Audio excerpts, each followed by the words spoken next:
السلام علیکم۔ شروع کرتی ہوں اللہ کے بابرکت نام سے جو بڑا مہربان اور نہایت ہی رحم کرنے والا ہے۔ ہر انسان کی زندگی ایک کہانی ہے۔ کہانیاں تو بہت سنی اور لکھی گئی ہوں گی، لیکن یہ کیسی انوکھی روداد ہے کہ شاید ہی کسی عورت نے ایسی زندگی بسر کی ہو۔ فریحہ ہمارے پڑوس میں رہتی تھی۔ کہانی اس کی زبانی لکھی گئی ہے۔ بدصورت نہ تھی میں، یہ بہت بعد میں مجھے بات پتہ چلی کہ بدصورتی کا طوق زبردستی میرے گلے میں ڈال دیا گیا تھا۔ سچ ہے کہ خوشیاں انسان کو خوبصورت بنا دیتی ہیں اور حالات اسے خوبصورت سے بدصورت بھی بنا سکتے ہیں۔ جن دنوں میری عمر کے تمام بچے اسکول جاتے تھے، مجھے اسکول جانے کی اجازت نہ تھی۔ ماں نے آتے ہی جانے میرے باپ پر کیا جادو کر دیا کہ جو کہتی ابا مان لیتے۔ یہ نئی ماں میرے باپ سے عمر میں کافی چھوٹی تھی۔ ابا 40 برس کے اور وہ 18 سال کی خوبصورت لڑکی۔ ابا میں تو خود بھی اس پر فریفتہ ہو گئی۔ اب معاملہ یہ ہو گیا، ہر سال ایک نئے بچے کی آمد شروع ہو گئی۔ ان بچوں کی پرورش کا بوجھ بھی مجھ پر آ پڑا۔ ان دنوں میری عمر صرف 10 برس تھی۔ ماں نے کہا، بیٹی فریحہ، اگر تم اسکول جاؤ گی تو میں اکیلی تمہارے بہن بھائیوں کو نہ سنبھال پاؤں گی۔ بہتر ہے کہ اسکول چھوڑ دو۔ میری کیا مجال انکار کرتی۔ جو ماں کہتی وہی ابا کا حکم ہوتا۔ اپنے محلے کی ساتھی لڑکیوں کو رشک بھری نظروں سے اسکول جاتے دیکھتی اور چپکے سے آنسو پوچھ لیتی۔ ماں کے چھوٹے بچوں کو سنبھالنا، ان کا منہ دھلانا، کپڑے بدلنا، یہ سب کام مجھے بہت مشکل لگتے۔ اوپر سے اس زرخیز خاتون نے 2 بار جڑواں بیٹوں کو بھی جنم دے دیا۔ گھر میں تو بچوں کی ریل پیرو ہو گئی اور ان کی آڑ میں میرے دل کی تمام امیدیں دم توڑ گئیں۔ بچوں کے پیچھے سارا دن بھاگ بھاگ کر تھک جاتی، پیٹ بھر کر کھانے تک کی فرصت نہ ملتی۔ ادھر کھانے کے لیے بیٹھتی، ادھر آواز آ جاتی، اے بیٹی فریحہ، جلدی دوڑ کر آنا، دیکھ تو تیرے بھائی منو نے کیا کر دیا۔ اور جو بھی اس نے کیا ہوتا دیکھ کر جی متلا جاتا۔ ان کے پیمپر اور ڈائپر بدلتے بدلتے میری بھوک ہی اٹھ جاتی۔ ماں کی شادی کو 5 برس اور 6 بچوں کی پلٹن تیار ہو چکی تھی۔ مجھے اس پلٹن نے ایسا ہلکان کر دیا کہ قد چھوٹا اور ہاتھ پاؤں کمزور ہو گئے۔ نہ کپڑے بدلنے کا وقت ملتا، نہ نہانے دھونے کا۔ میری تو شکل ہی بگڑ گئی تھی۔ چہرے پر مسکینی چھا گئی، جس کی وجہ سے میں خاصی ہونک اور بدصورت لگنے لگی۔ جو دیکھتا کہتا، لڑکیاں جب بڑھتی ہیں تو رنگ روپ نکھرتا ہے، اس عمر میں تو مینڈک بھی حسین لگتا ہے۔ اور یہ فریحہ، ہائے، اس پر کس چڑیل کا سایہ پڑ گیا۔ جوں میں بڑی ہوتی جاتی، بدصورت ہوتی جاتی۔ اب میں 14 برس کی تھی۔ جس عمر میں لڑکیاں آئینے سے باتیں کرتی ہیں، میں ڈر کے مارے آئینے کے سامنے کھڑی نہ ہوتی کہ سب مجھے بدصورت کہتے تھے، تو میری آنکھوں نے بھی کسی خواب کو اپنے اندر جگہ نہ دی۔ سہانے خواب تو وہ لڑکیاں دیکھتی ہیں جو سکھ کی چھاؤں میں پلتی ہیں۔ میں نے کبھی کسی شہزادے کے بارے میں نہ سوچا جو بھی مجھے دیکھتا میرے حلیوں پر ہنستا، مذاق اڑاتا۔ میرے کزن کہتے کہ فریحہ، تم ہمارے خاندان سے نہیں لگتی، سر بڑا اور قد چھوٹا۔ ان کی باتیں سن کر میری رنگت فک ہو جاتی اور چہرے پر ہوائیاں اڑنے لگتی۔ سب میری صورت کو دیکھتے، لیکن کوئی میری اچھی سیرت کو نہ دیکھتا۔ یہ بڑے زہریلے نشتر تھے جو میرے دل پر لگتے تو میری روح تڑپ اٹھتی، سوچتی کاش میں بدصورت نہ ہوتی۔ اب اگر کوئی کزن یا مہمان گھر آتے تو میں ان کے سامنے جانے سے کتراتی، ان سے چھپنے کی کوشش کرتی۔ بچپن میں تو میں خوبصورت ہوا کرتی تھی، اب خاندان بھر کے ماتھے پر نظر کا ٹیکا کیسے بن گئی۔ حالات ہی نے تو مجھے بدصورتی کا یہ طوق زبردستی پہنایا۔ میری ایسی صورت بھلا کب تھی کہ کوئی اچھا رشتہ آتا۔ اچھے رشتے کے بارے میں سوچنا بھی میرے لیے ممکن نہ تھا۔ ادھر میرے باپ کو میری شادی کی فکر لاحق تھی، مگر ماں کا کہنا تھا کہ ابھی یہ چھوٹی ہے، اس کی شادی نہیں کرنی۔ لڑکیاں چھوٹی بھی ہوں تو ماں باپ کو فکر لاحق ہو جاتی ہے کہ پالنے میں ہی وہ پرائی دھن ہوتی ہیں۔ ذرا سا قد نکال لیں تو پرائے دھن کے لیے چوری ہو جانے کا خوف دامن گیر ہو جاتا ہے۔ وقت تو تیزی سے گزرتا ہے، دیکھتے دیکھتے میں 22 برس کی ہوگی۔ اب بھی ماں کو میں چھوٹی لگتی تھی، جبکہ ان کی اپنی پہلوٹی کی بیٹی میرے برابر کی ہو چکی تھی۔ ادھر ابا تھے کہ ہماری شادیوں کی فکر میں مرے جاتے تھے۔ ماموں ممانی جب آتے امی سے کہتے، رابعہ کب کرو گی فریحہ کی شادی؟ اب تو اس کی شادی کی عمر نکلتی جا رہی ہے۔ امی کہتی، میں اس کی شادی کروں گی تو گھر کا کام کون سنبھالے گا؟ ماشاءاللہ 7 بچے ہو گئے ہیں، اگر میں اس کی شادی کر دوں تو اکیلے کیسے سنبھالوں گی تمہارے بھائی کے ان بکھیڑوں کو؟ ابھی نہیں کر سکتی میں اس کی شادی۔ بآخر ماموں اور ممانی نے تہیہ کر لیا کہ رابعہ کے چنگل سے اس بچے کو کسی نہ کسی طرح نکالنا ہے، ورنہ یہ کبھی اس کو نہ بہانے دے گی۔ انہوں نے اکیلے میں ابا کو سمجھایا کہ اتنے میں اپنی عورت کے پیچھے نہ لگو، تمہاری بڑی لڑکی بن بیاہی رہ گئی تو چھوٹیوں کے رشتے کیسے ہوں گے؟ ساری دنیا تم ہی کو مورد الزام ٹھہرائے گی کہ ایسے خود غرض ماں باپ ہیں، بچی کو نوکرانی بنا دیا، اپنے آرام کے لیے اس کا گھر نہ بسایا۔ انہوں نے مزید کہا کہ بھائی صاحب، جب رشتے آتے تھے تو ہماری بھابھی کو کوئی پسند نہ آتا، اب رشتے نہیں آتے تو کس سے بیاہ؟ تم ہی کچھ اس مسئلے کا حل نکالو، آج رشتے لے آؤ، آج ہی بات پکی کر دوں گا۔ ابا نے پوچھا، کیا سچ کہہ رہے ہو؟ ماموں بولے، ہاں تو کیا مذاق کر رہا ہوں؟ میرے بیٹے ولایت میں کیا خرابی ہے؟ خوبصورت ہے، پاس ہے، میری اپنی دکان ہے، وہی سنبھالتا ہے، نوکری ڈھونڈنے کا تو کوئی جھنجٹ ہی نہیں، آج ہی بسم اللہ کرو۔ والد نے سوچا کہ ماموں کی بہو بنے گی فریحہ، اپنے قریبی عزیزوں کے گھر جائے گی، بات تو اچھی ہے، لیکن لڑکا بھی اس رشتے پر راضی ہو۔ زبردستی کا معاملہ کیا تو غلط ہوگا۔ فریحہ کی شکل و صورت میں کچھ خاص کشش نہیں، لیکن سیرت تو اچھی ہے۔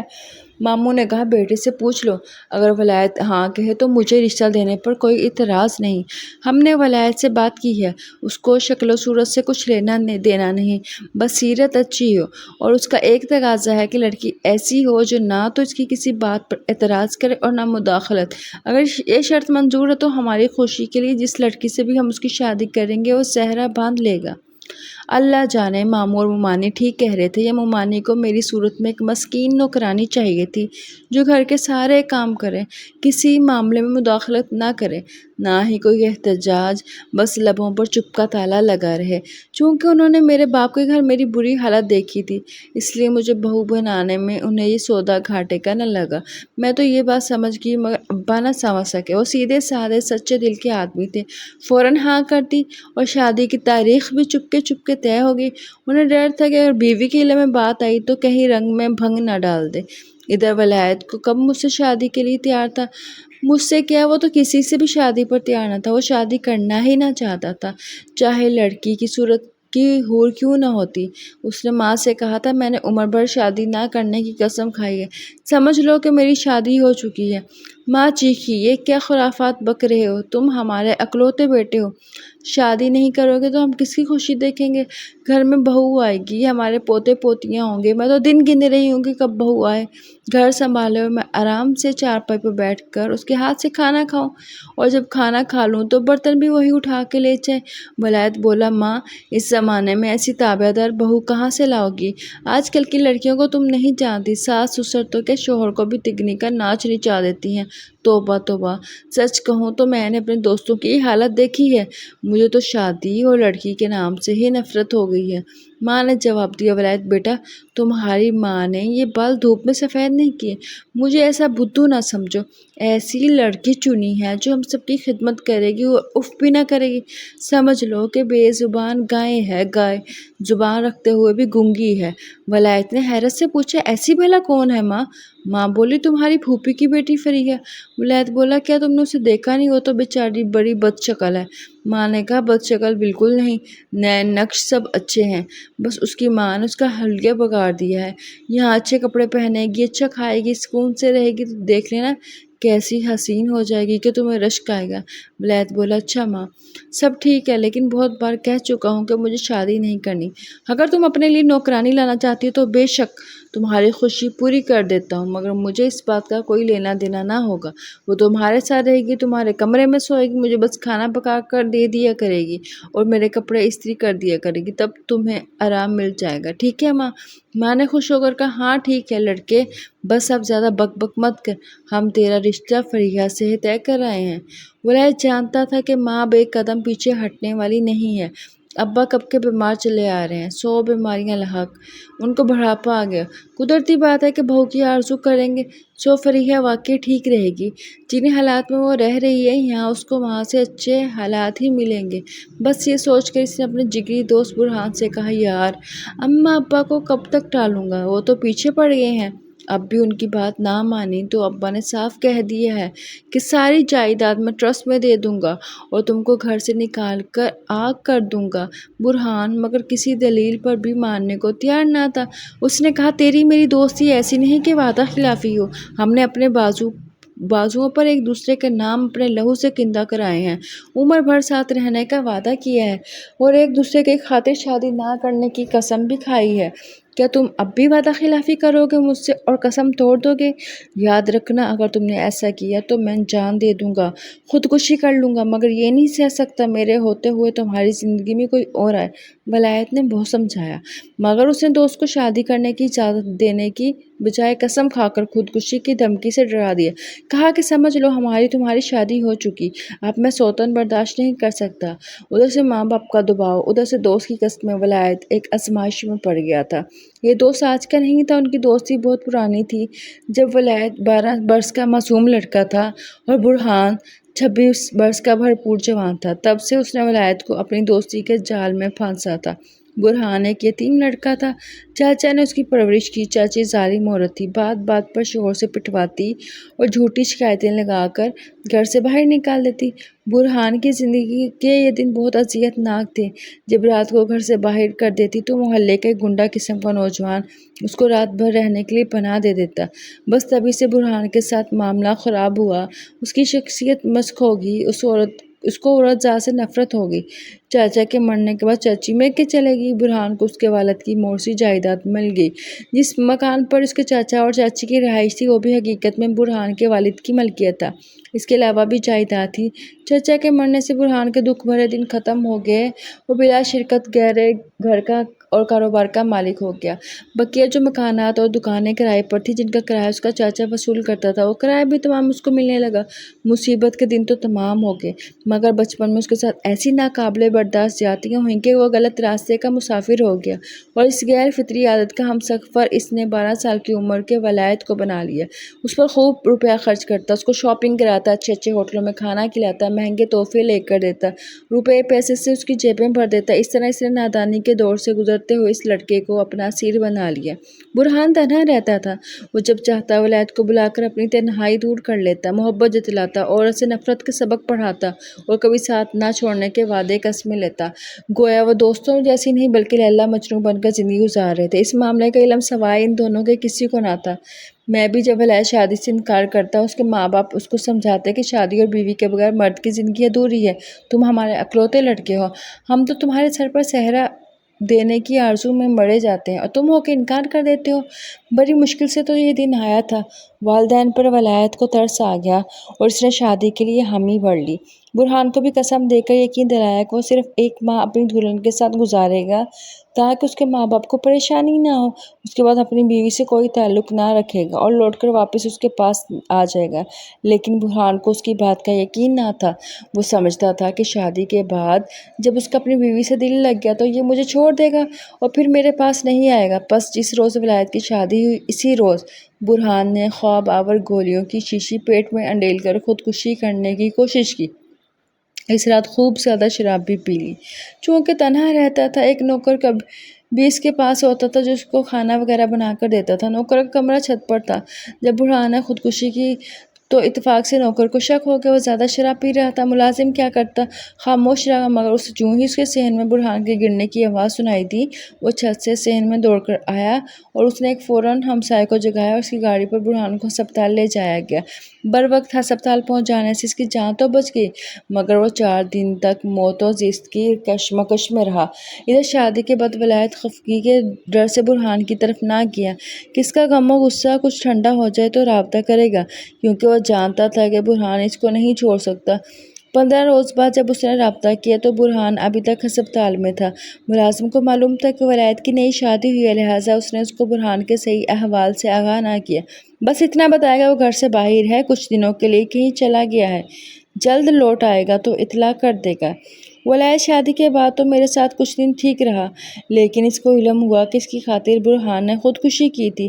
وہ دیوانہ سا ہو گیا اور دیوانہ وار اس کے گھر پہنچا۔ وہ اب ٹھیک ہو کر ہسپتال سے آ گیا۔ ولایت نے اس کے قدموں میں سر رکھ کر معافی مانگی۔ ایک بار پھر وعدے قسمیں ہوئیں کہ فریحہ نام کی بیوی رہے گی، صرف ساس سسر کی خدمت گزار بن کر، اور جیون بتائے گی، اور ولایت پھر سے برہان کے ساتھ ویسا ہی ہو کر رہے گا جیسا وہ پہلے سے تھا۔ ولایت نے یہ بات مجھے بتا دی اور کہا، یا تو تم میرے ساتھ اسی طرح نباہ کرو جیسے میں چاہتا ہوں، اور اس گھر میں رہتی رہو، ورنہ شوہر اور باپ کے گھر میں سے کسی ایک گھر کو چن لو۔ میری وہی شرط کہ تم میرے کسی معاملے میں مداخلت نہ کرو گی، ہر بات پر خاموش رہو گی اور میرے اس راز کی عمر بھر امین رہو گی، اس کو کبھی تشتے اسبام نہ کرو گی۔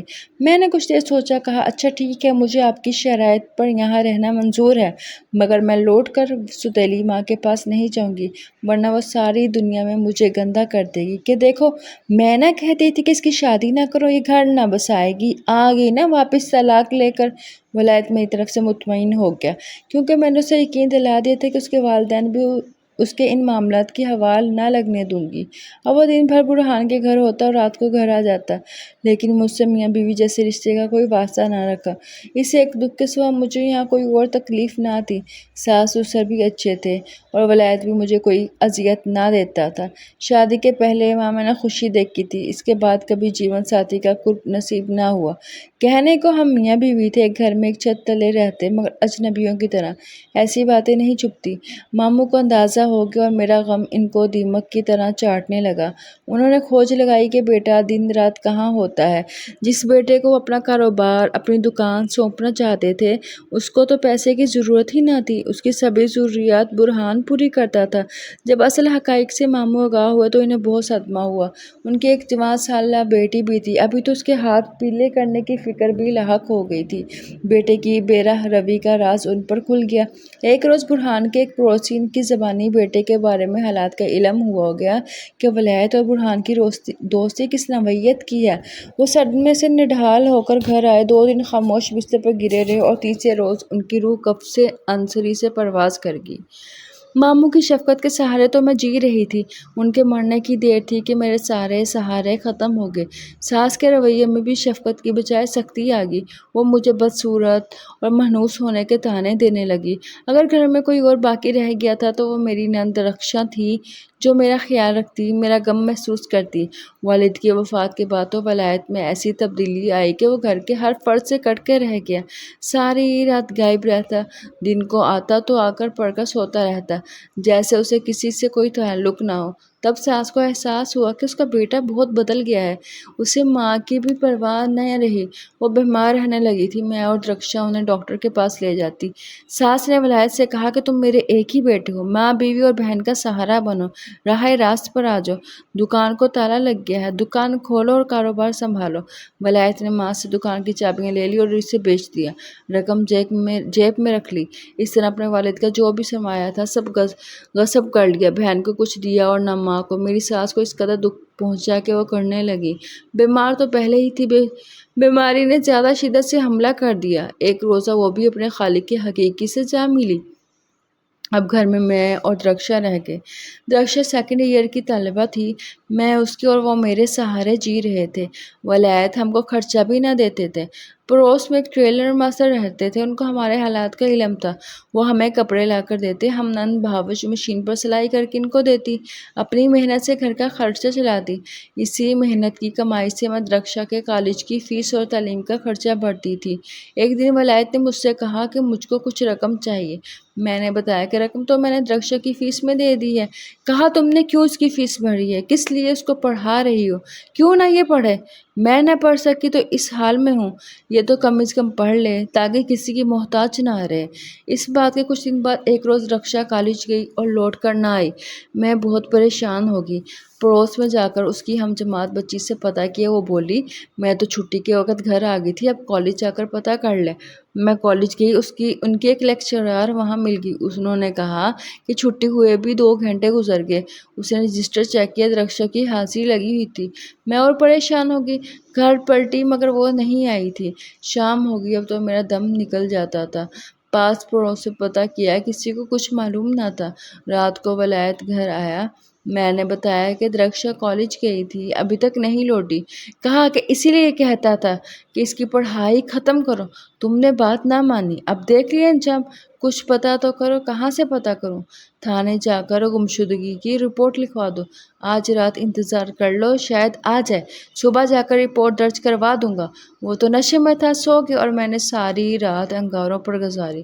والد کو فون کیا، ماں نے بتایا وہ کام سے لاہور گئے ہیں اور کس سے مدد مانگتی یا فریاد کرتی جب سگے بھائی کو بہن کی پرواہ نہ تھی۔ اس رات میں بے ہوش ولایت کو جوڑتی رہی اور وہ کروٹ لے کر سو جاتا تھا۔ کہتا تھا تم عورتوں کا کیا اعتبار، تم سب ایک جیسی ہوتی ہو، بھاگ گئی ہوگی وہ کسی بھی یار کے ساتھ۔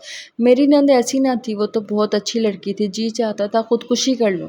یہ کیسا بھائی تھا جس کی جوان سالہ بہن غائب تھی اور اس کو ذرا ملال نہ تھا، نہ یہ احساس تھا کہ کتنی بڑی بدقسمتی واقع ہو چکی ہے اور میں اکیلی رو رو کر نڈھالتی۔ اس وقت میری دل جوئی کرنے والا بھی کوئی نہ تھا۔ کئی دن گزر کے درخشا کو ملنا تھا، نہ ملی۔ ولایت چند دن بھاگ دوڑ دکھانے کے بعد آرام سے بیٹھ گیا۔ اب وہ اور زیادہ نشہ کرنے لگا اور میں درخشا کے غم میں دیوانی ہو رہی تھی۔ اس کی جدائی میرے دل کا ناسور بنتی جا رہی تھی۔ ادھر روز ولایت مجھے کہتا، میں تو گھر سے چلا جاتا ہوں، تم اکیلی ہوتی ہو، کسی روز تم بھی غائب نہ ہو جاؤ، تمہارا اکیلے رہنا ٹھیک نہیں ہے، ایسا کرو تم میکے چلی جاؤ۔ میں نے کہا مر جاؤں گی، سہیلی ماں کے گھر نہ جاؤں گی، بے شک تم مجھے مار ڈالو۔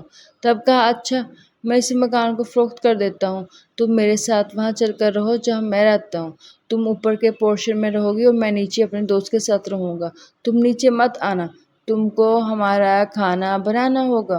تم نہ تو میرے دوست کے سامنے آنا اور نہ اس سے کلام کرنا، وہاں اور بھی دوست آتے ہیں، تاش وغیرہ کھیلتے ہیں، اس لیے تمہارا نیچے قدم رکھنا بھی منع ہے، بلکہ کسی کو پتہ نہ چلے کہ کوئی عورت اوپر رہتی ہے، اور یہ بھی کسی کو مت بتانا کہ تم میری بیوی ہو۔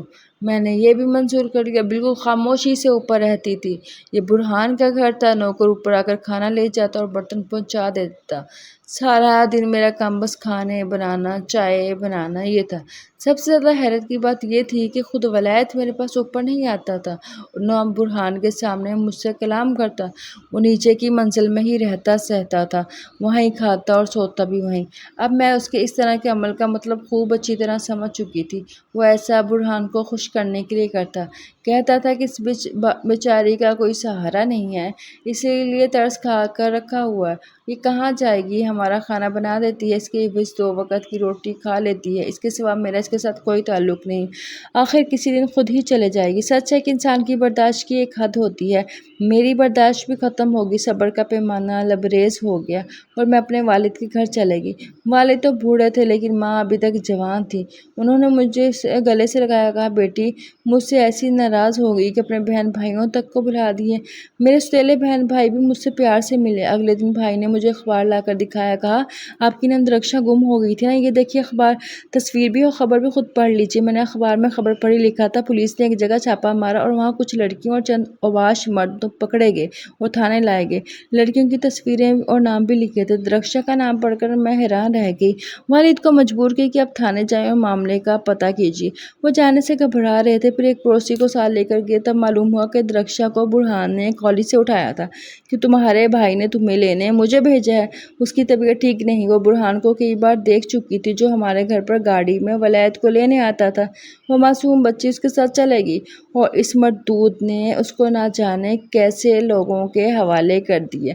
جب یہ بات ولایت کے علم میں لائی گئی تو اس کو یقین نہ آیا کہ برہان اس کے ساتھ اتنا بڑا دھوکہ کر سکتا ہے، جس نے اس کی خاطر والدین کو کھویا، گھر بار کھویا، مکان بیچ دیا، بیوی کو بیوی نہ سمجھا، اس نے ایسی مذموم حرکت کی۔